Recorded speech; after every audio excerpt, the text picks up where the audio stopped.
नमस्ते। कभी सोचा है कि ये जो कपड़े हम पहनते हैं आखिर ये बनते कैसे हैं?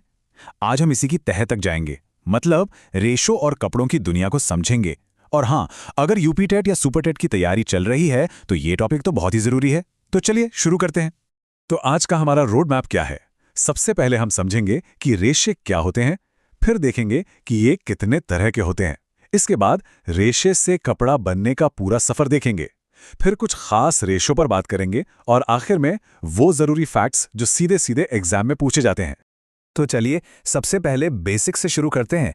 मतलब कपड़ों की बुनियाद क्या है? अच्छा, एक सवाल, कपड़े आखिर बनते किस चीज़ से हैं? सोचिए ज़रा, अपनी टी शर्ट हो, जीन्स हो या कोई स्वेटर, ये सब किस चीज़ से बने हैं? तो जवाब है रेशे, या कह लीजिए फाइबर्स। ये एकदम वैसे ही हैं जैसे ईंटों से घर बनता है ना? वैसे ही रेशों से बनते हैं कपड़े। ये कह सकते हैं कि बहुत ही बारीक धागे जैसी चीज़ें होती हैं जो हमें कुदरत से भी मिलती हैं और जिन्हें हम मतलब इंसान भी बनाते हैं। ओके, अब एक मजेदार बात।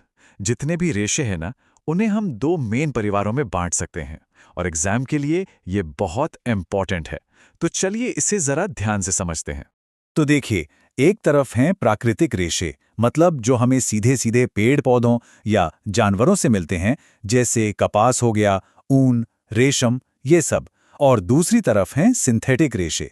ये हैं मैन मेड, मतलब जिन्हें केमिकल से लैब में तैयार किया जाता है, जैसे पॉलिएस्टर और नायलॉन। तो अब हमें ये तो पता चल गया कि रेशे क्या हैं और कितने टाइप के हैं। अब सवाल यह है कि इन छोटे छोटे रेशों से पूरा कपड़ा बनता कैसे है। चलिए इस जर्नी को देखते हैं। तो ये पूरा प्रोसेस 3 मेन स्टेप्स में होता है। सबसे पहला है कताई यानी स्पिनिंग। इसमें क्या होता है कि कच्चे रेशों को खींचा जाता है और उन्हें ऐट कर मतलब ट्विस्ट करके एक धागा बनाया जाता है। अब जब धागा बन गया तो दूसरा और तीसरा स्टेप आता है बुनाई, जिसे वीविंग या निटिंग कहते हैं। अच्छा, अब वीविंग और निटिंग में एक छोटा सा लेकिन बहुत ज़रूरी फ़र्क है। वीविंग में ना धागे के 2 सेट यूज़ होते हैं जो एक दूसरे को क्रॉस करते हैं। इससे बनता है एकदम मजबूत कपड़ा, जैसे शर्ट या पैंट का। और निटिंग में उसमें सिर्फ एक ही धागे से फंदे यानी लूप्स बनाए जाते हैं। इससे कपड़ा बनता है लचीला और स्ट्रेची, बिल्कुल स्वेटर की तरह। तो प्रोसेस तो अब क्लियर है। चलिए अब कुछ सबसे इंपॉर्टेंट फाइबर्स पर एक नज़र डालते हैं जिनसे एग्जाम में सवाल बनते ही बनते हैं।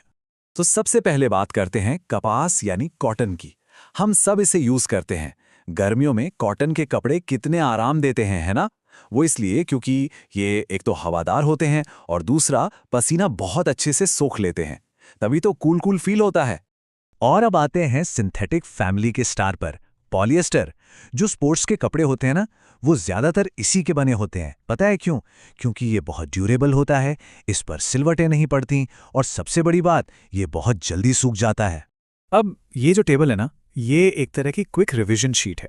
इसमें साफ साफ लिखा है कि कौन सा फाइबर कहाँ से मिलता है और उसकी सबसे बड़ी प्रॉपर्टी क्या है। जैसे कपास पौधे से मिलता है, सूखने वाला होता है। ऊन जानवर से, गर्म रखता है। तो एग्जाम से पहले एक नज़र डालने के लिए ये बेस्ट है।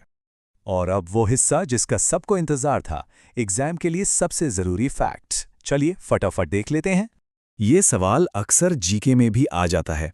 पहला, पूरी तरह से सिंथेटिक फाइबर कौन सा था, मतलब जिसे पूरी तरह से लैब में बनाया गया हो? जवाब है नायलॉन। इसे जरूर याद रखिएगा। तो चलिए एक क्विक रैप अप करते हैं। कपास हमें मिलता है पौधे के फल से, जूट मिलता है पौधे के तने से, रेशम आता है रेशम के कीड़े से, और ऊन मिलती है भेड़ या बकरी से। और हाँ, एक चीज़ और, रेयॉन, इसे आर्टिफिशियल सिल्क भी कहते हैं। दिखता सिल्क जैसा है पर असल में ये सेमी सिंथेटिक है। तो अगली बार जब कोई भी कपड़ा पहने ना, तो 1 सेकंड के लिए सोचिएगा जरूर। वो हर धागा, चाहे वो किसी पौधे से आया हो या किसी लैब से, वो अपने आप में साइंस और इंसानी मेहनत की एक पूरी कहानी है। और जाते जाते एक सवाल, क्या लगता है कपड़ों का फ्यूचर क्या होगा? क्या हम ज्यादा मजबूत सस्टेनेबल फाइबर्स की तरफ जाएंगे? क्या नेचुरल फाइबर्स का दौर वापस आएगा या फिर लैब में कुछ और नया बनेगा? इस बारे में सोचिएगा जरूर।